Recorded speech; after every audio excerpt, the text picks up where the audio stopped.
So happy to have with me today the number one contender for the NWA Worlds Heavyweight Championship at the upcoming NWA 75th anniversary show in St. Louis, EC3. EC3, welcome to Under the Ring Pro Wrestling Conversation. So happy you're with me today.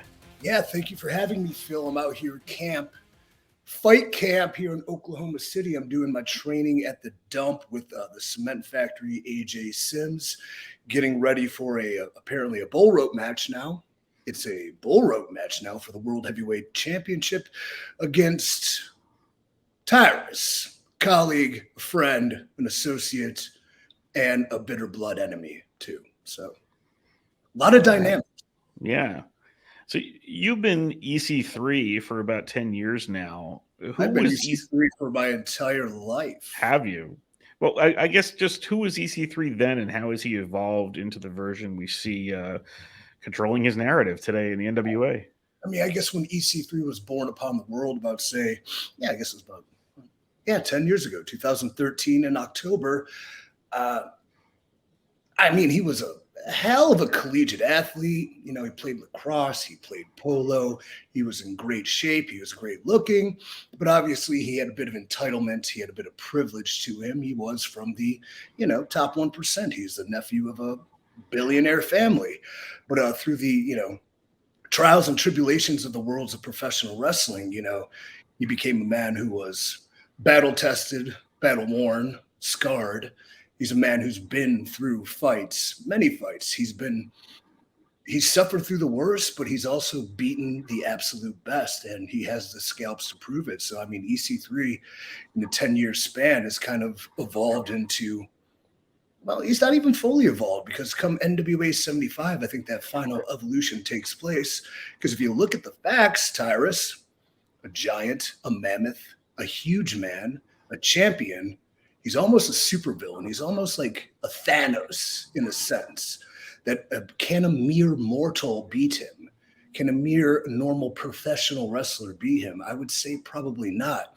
So I think that's why at NWA 75, that final evolution of EC3 has to take place, and I have to become this over man I speak of. You started with NWA at the anniversary show last year, and now you mentioned challenging Tyrus for the 10 pounds of gold. What does it mean to you to be in that spot on that card? Yeah, a lot can change in a year, and that was a tough year. Let's go physically, mentally, spiritually, in all aspects. I mean, coming into NWA gave me a little, stability and something to kind of fight for while I was trying to build, and I still am building. What I'm building now is what my intention was, CYN, to be a platform and an ideal and a mindset for, not only the aspiring professional wrestler, but any person that finds inspiration and aspiration to become who they're supposed to be. But through NWA, through 1 year, I've physically too, I went through it coming into NWA 75. I was in tip top shape, but I had an injury that was undiagnosable. I had something that was wrong with me that couldn't be cured. You can see it in my body. I had atrophy develop on my right side, and, trained through that, worked through that. Fortunately, I never had to have a surgery, beaten that. That physical aspect took place. It was a hard year, but it was a necessary year, because only through the hard, only through the suffering, can you become who you're supposed to be? Can you come out of it on the other side? To have the top spot at NWA 75, to have an opportunity to become the NWA Worlds Heavyweight Champion, it's a great honor I do not take lightly. And it's a great honor to be the future NWA Worlds Heavyweight Champion. The title has a prestige, it has a legacy. You can look at any company and world champions, and they're all champions in their own right. But the history and the lineage of the NWA Worlds Heavyweight Championship it's the one. If you even talk to Triple H, if you go into his office, he has two titles hanging in his office. One is the Winged Eagle WWF Championship, and the other is a replica of the NWA Worlds Heavyweight Championship. So if it means that much to a guy like him, it means a lot to this industry. Yeah, absolutely. Why is NWA a good fit for you at this point in your career? I think you were in Impact at the same time as Billy Corgan, if I remember timelines correctly. But why creatively is he and his company kind of fit what you're doing? Creatively, like Billy Corgan and I, both Pisces, both out of our minds, creatively, kind of like very eccentric and esoteric in a way. I mean, super geniuses at the creative level. So I think that's why it's a good fit. I think the industry of wrestling has found itself in a complacent creative bubble. I think it's a lot of replication of the people already see or have seen. I think very few have the courage and the boldness to stand out and be themselves. And that's in every company, ours included. The reason it's great for me to be here is that hopefully I can capture and become that energy that allows, which I've tried to do and I will do, to professional wrestlers to be able to tell their story, to control their narrative, to step outside the bubble and outside the box and truly embrace who they are and why they are doing what they do. So a lot of creative constrictions take place in other companies. Well, whereas I don't think creative freedom is a guarantee or a necessity every wrestler should have, because some aren't very creative. Right. But NWA itself shows that, giving me that platform that hopefully we can take back the system, so to speak, and allow wrestlers to be creative again, as opposed to rooms full of writers who've never been in a fight, never been in a match, never been in a ring, bookers of the year and promoters who, just buy their way into the industry because it's cool and they have, disposable income. A lot of it. Like the people that truly work and grind it out and go through the hell that this does take to reach any sort of successful level are the ones that should dictate how they are portrayed on television. And you're the ones that are in the ring kind of feeling what you're feeling from the audience and knowing what they like and they don't like, and kind of the trial and error of that too. Trial and error, being unafraid to fail is another thing that I think holds a lot of wrestlers back, because they're so quickly and easily scrutinized and they're so accessible via the internet that they can't deviate from what they think people want to see and just try something and then live with the consequences. So intuition in professional wrestling, I feel, has been lost a bit. NWA allows me to thrive off of my intuition. I mean, if it didn't work, I would not be in the top spot on the top show of the year. So, sure. I mean, I'm awesome. Don't get me wrong. I'm way better than most people. But like through that example, hopefully it inspires others to kind of like trust your instincts, trust your intuition. This is what I tell a lot of people, especially with the CYN Cooperative, my training school in Cleveland, Ohio, is you are the only you that has ever existed. So be the best possible you can be. Like you're the only one that'll ever exist. So be that. Don't be anything else. Very good. What is and was your vision for Control Your Narrative? I feel like there were all sorts of different versions of what people maybe interpreted it as, but do you think people misunderstood it? And what was it? And what is it? Well, people aren't smart. So because they're so simple-minded in the industry that they think everything is what has been done. Control Your Narrative was supposed to be an exemplary platform for talents to tell their story, going through the pandemic, getting fired by the WWE in a pandemic, coming off of a concussion. Like mentally, what was my therapy? There's no guarantee this career nor this lifestyle exists anymore. We're in uncertain times. That by trying to tell a story of who I am as a character kind of was a therapeutic experience that helped me out a lot. So through that, wanting to create that platform for other wrestlers, whether they are high-level names who want to reinvent themselves or up-and-comers who might not ever have the chance to break through without the platform, that was the idea of CYN, and that's what it will be. And going forward, a platform for a wrestler to be able to tell their story, And you think it's also something fans are going to be seeing more of? I think with what I'm doing with the talent at CYN and the cooperative, And when we launch Exodus Pro, which starts 8/12 in Cleveland, Ohio, get your tickets now, exoprowrestling.com. I would hope it to be. We have a nice little deal with Premier Streaming Network that hopefully people get to see it. But I also think with the advents of social media and technology and all these platforms, I don't know them. I am not savvy with algorithms or computers, but I do know that they exist. And all it takes is one thing for millions of people to see you, who you are, doing what you do. So you just got to keep putting it out there, putting it out there. So hopefully using that platform, giving it to people to throw stuff against the wall and see what sticks. Exodus Pro, I mean, I really want to intermingle. CYN was never supposed to be a promotion, and that's probably the biggest grievance of it all. But it seemed like it because a lot was falsely given to us that didn't really exist. So with Exodus Pro, I know what it is.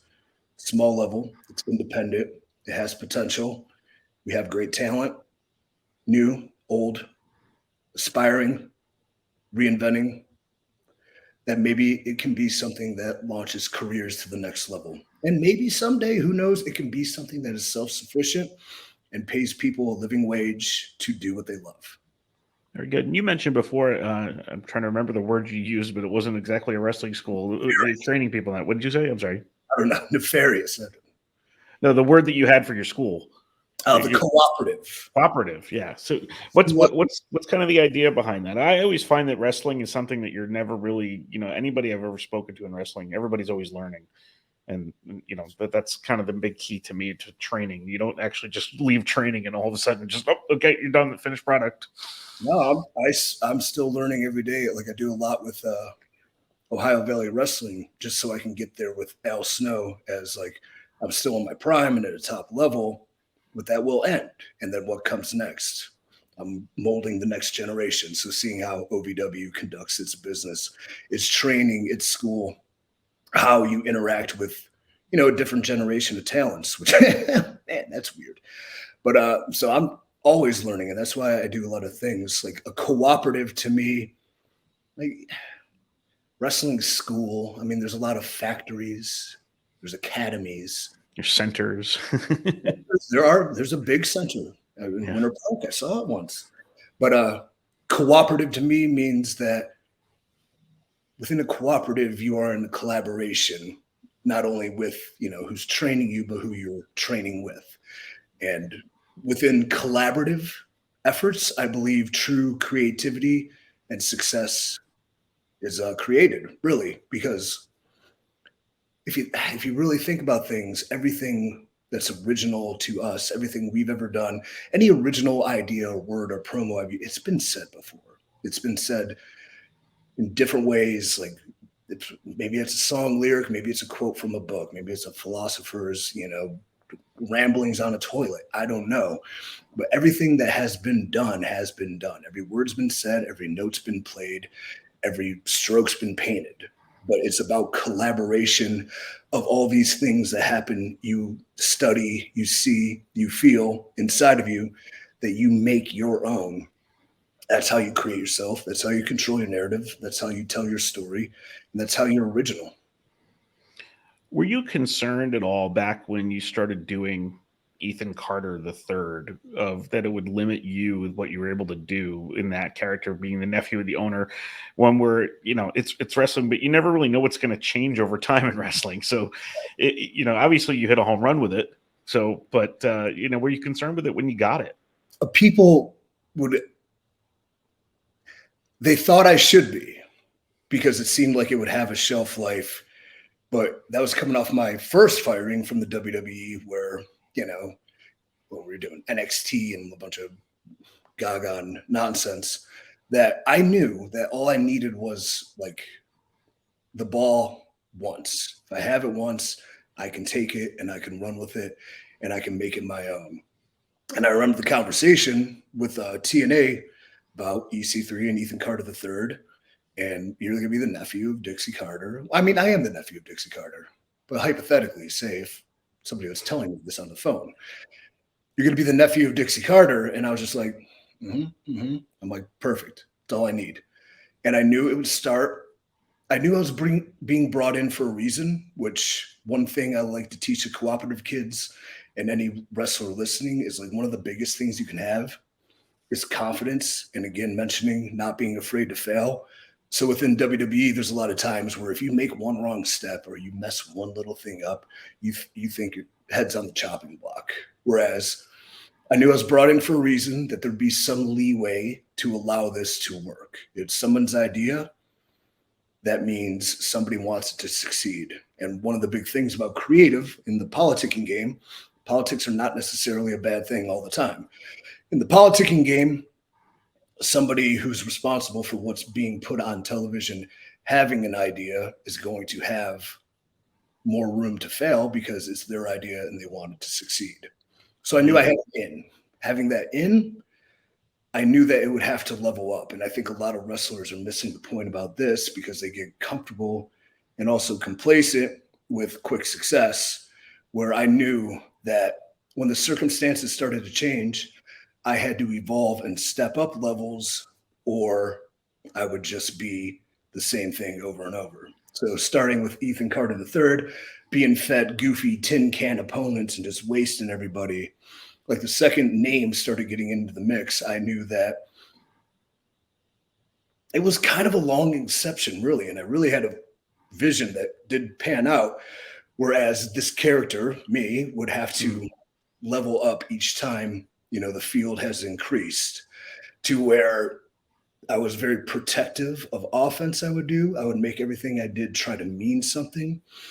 And, still at the end of the day, being a bad guy, using the nefarious means to win. So each win, like I hung in there with a top level name. And the only reason I beat him is because I learned a lesson in how to dastardly cheat, until the point came where now I'm working with guys like Bully Ray and I'm working with Sting and like to get to Kurt Angle. The thing that really helped the character take it to a top level was the fact that I had the loving relationship with Rockstar Spud. And again, there was some creative freedom where we were able to kind of craft our own story where it could have very easily been thrown away, but we worked hard to make sure it lasted a while. And him and I, working in London in front of his family and friends, we both knew that if I'm going to step up to the plate to be a main eventer, another level had to be reached. And that's why we went all in, and he did me a tremendous favor, dying in front of his family. So any character can really have a shelf life. I think you have to just see when you need to evolve. And I wish other characters in this nature could see that too, because it's very easy to be people like me, boo or yay, they're making noise, I'm making money. Sometimes you've got to step up. Your arc has to change and you have to reach a next level. Professional wrestling isn't a 3-act story. It's kind of like a 7-act structure. Interesting. Great answer. Thank you very much for that. What was the relationship like with Dixie Carter? What did she think of it? Oh, she loved me. I'm her nephew. No, it's wonderful. She's one of the nicest people I know, truly. And I mean that. She's a sweetheart. She treats me like family still to this day. I would not hate the idea of her swinging by NWA 75 to watch Tyrus and myself. I heard she's a big Tyrus fan too. I guess she watches Greg Gutfeld.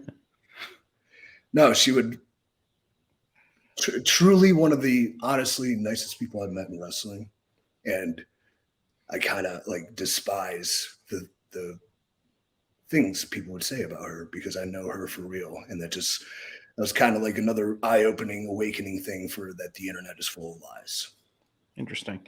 How would you nicely sum up the years that you spent in WWE? Because it was a lot of different stuff. I can very nicely sum it up because everything that happens to somebody happens for a reason. I never want to be a guy. And this is what bothers me too, is because I give these honest answers and it comes out EC3 complaining about being fun. It made sense from it was horrible. It sucked from a business, and a personal standpoint. But I've never been bitter or resentful or angry because everything that happens to you has to happen to you for reasons that either pan out or they don't. If you're going to become who you're supposed to be, if you're going to find your path and your purpose in life, everything that happens to you has to happen to you. So, when fans are like, oh, you got buried or you didn't get pushed, and like I've heard that. And you know what? I know. But also at the same time, I know that did I do everything I possibly could to make sure they knew who the F I was? Probably not. It was very easy. I remember going back there and hearing the morale. The morale's low. People's, it doesn't matter what you do. Nothing changes. Everything's a mess. I've heard all that, and I'm like, I'm not going back with that attitude. I refuse to. I'm coming back from Impact. I was able to have a phenomenal run because I had foresight and vision and manifestation and positivity in me. And I went back, and very quickly I fell into the trap, and that's my fault and nobody else's fault. So I don't blame anything. I could have probably done a lot more. If I have a regret, my regret is I didn't go all in to either get fired or get what I thought I deserved. I kind of just let it lay because it's very easy to kind of just, well, I'm getting paid a bunch of money. If I speak up, I could take that risk and make more and get what I really feel like I should have, or I can get fired and have nothing. So it's kind of a tough situation. But I took the coward's route and I just stayed there and was complacent. And then I got, injured a couple times, and then a worldwide pandemic happened, and then I got fired. So I don't have anything negative. I could have done more. So there's only one person to blame for anything, and that's yourself. All right. And you were in NXT when it was a wacky game show, basically. And I always wondered, with that, what do you do with that? How do you get yourself noticed? Derek Bateman was always a very noticeable person on all those shows, and I, believe it or not, watched NXT Redemption. So I trying to figure out some of that stuff was kind of wild at times. What was that like being in that?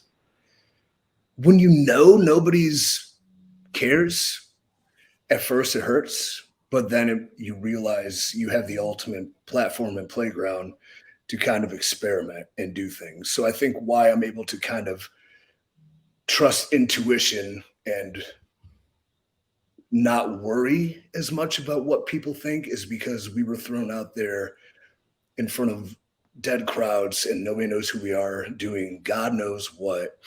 And we just tried to run with it and do the best we could. And what we did do turned out to eventually, ironically, because it was organic and the talents were acting within who they are. And, even if it's the uberly goofy side of who they are, people noticed, people watched, and the numbers went up and people were actually entertained. So the one issue I do have is the fact that by going against the grain and being noticed and kind of getting over in a sense, it was almost we got punished for it, which is a baffling business decision, but it's not my company. So what can I say? But we went out there, we won it, and there was a lot of good, if you like dumb things. There was certainly some bad, but I like dumb things, and sometimes something so bad it becomes good. But it was a platform to each day was an experience to create yourself to be a better wrestler for when the moments that really mattered came, which they did for me. So It was the ultimate proving ground in a sense. Very good. You mentioned Al Snow as somebody before. Are there any other wrestlers or coaches in your career who have been big influences to you? Yeah, I'd say number one would be Dr. Tom Pritchard. So I'm very fortunate to have him as an agent in NWA, especially after having, achieved some status and name recognition in the business. You're less likely to get critiqued, I guess you can say. You can come back and good job. And you're like, was it? I mean, okay. Whereas when Dr. Tom came in, and it's been a while, I come back from a match and he's just like, you're better than that. And here's why. And I'm like, wow, thank you. So he always pushes, and he pushes the right way. He was the ultimate player's coach.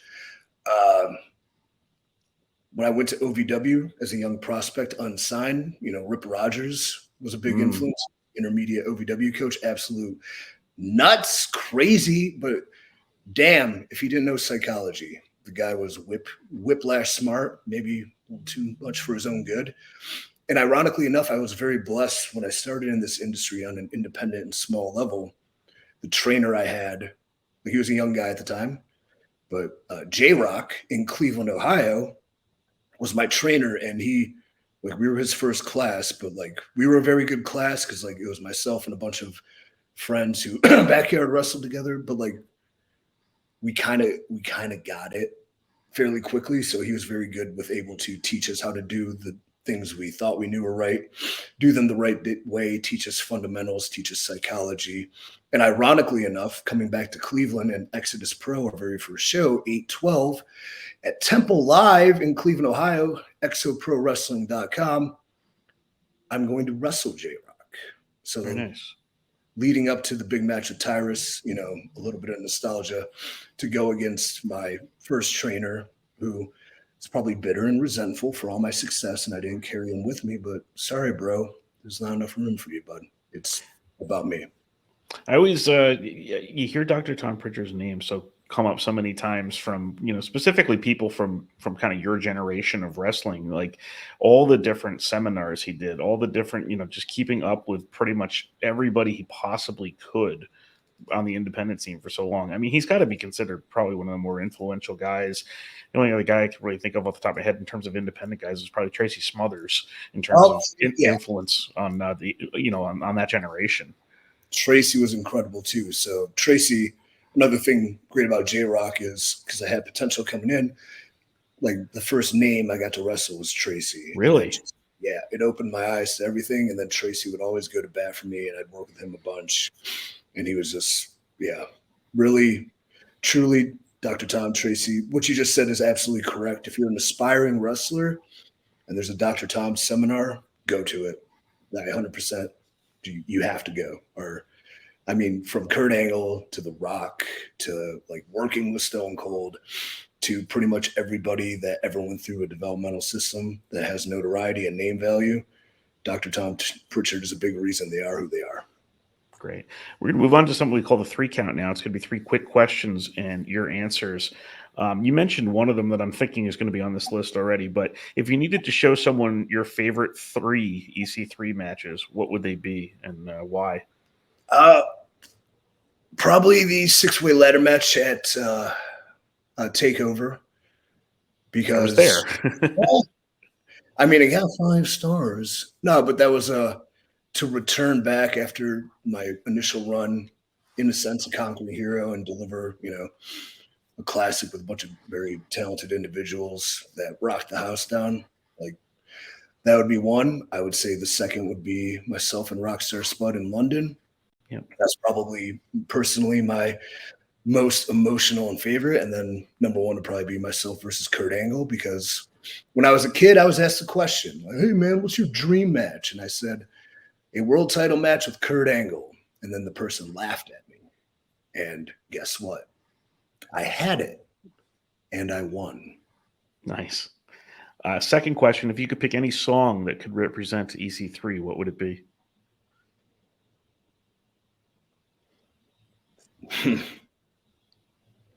The Time from the Inception soundtrack. Because you just don't know if that top spins or stops. You just don't know. You just don't know. It keeps spinning. It's a dream. All right. And last question. Hans Zimmer's the Beethoven of our generation. I don't know. Like, I'm not in tune to what's new in classical music, but I love film scores, and the dude just spits out fire nonstop.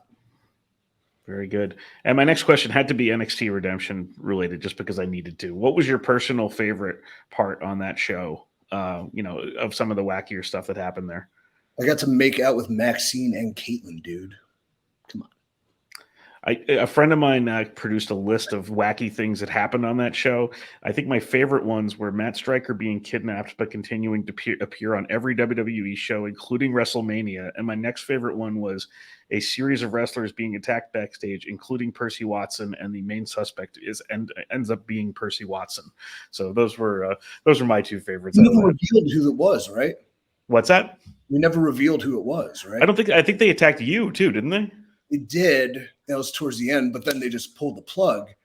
It was supposed to be Eli Cottonwood. Was he already gone by then? I think he was back in developmental. Oh, And maybe he wow. was gone when the switch happened right away too, and then he was probably Yeah, and it then was the new amazing. NXT started before that was resolved. Yeah. Well, spoil alert. Now you got the goods, dude. Eli Cottonwood. Didn't expect his name to come up on anything I was doing today. Because we had the writer that was writing NXT, Tom, Redemption, was like given to it, like they didn't know what to do with anything. And then it was like, here, have this show. And he's like, what is this? But he came from soap opera. Tom Cassiello, I believe, right? Correct. Yes. So he comes from the world of soaps, and he kind of gathers us. He's like, they just gave me this, man. I'm new to even wrestling. I'm going to lean on you guys for input and stuff like that. And so what we ended up having was, like I talked about earlier, this wild, collaborative, creative, like everybody was on board to like, we'll do whatever it takes. Like, even if it's goofy horse manure. Yeah. But even like with Matt Stryker, like we kidnapped Matt Stryker, and the whole gag too was like, oh, NXT, we're not canon, you know, we don't even exist. And I think we did that too to see if they would even notice on regular TV or mention it, which they didn't. Yeah. Well, how much they really cared. Imagine having I don't know if millions watching, but hundreds of thousands of people watching something via online and internationally, because it was on television internationally, and not giving one iota of a crap about it. Like even a little bit of like foresight or thought you had like that. You can make stars, you can have opportunities, you can build people up, you like have this platform, and you just don't care. It was crazy to me. And the talent really did make the most of it too, I thought, of all the opportunities. A lot of my successes didn't make me rich, but damn, am I creative. Yeah, and it is still available on Peacock too, believe it or not. So people can actually still stream the incredible insanity that was NXT Redemption. So I appreciate that. You answered that too. Thank you so much for that. And EC3, thanks so much for joining me today. NWA 75 in St. Louis, the bullrope match, the 2-night event is August 26th and 27th. And congratulations on all you've accomplished, and good luck to you moving ahead. Thank you for a very enlightening interview, Phil. It was fun. Thank you.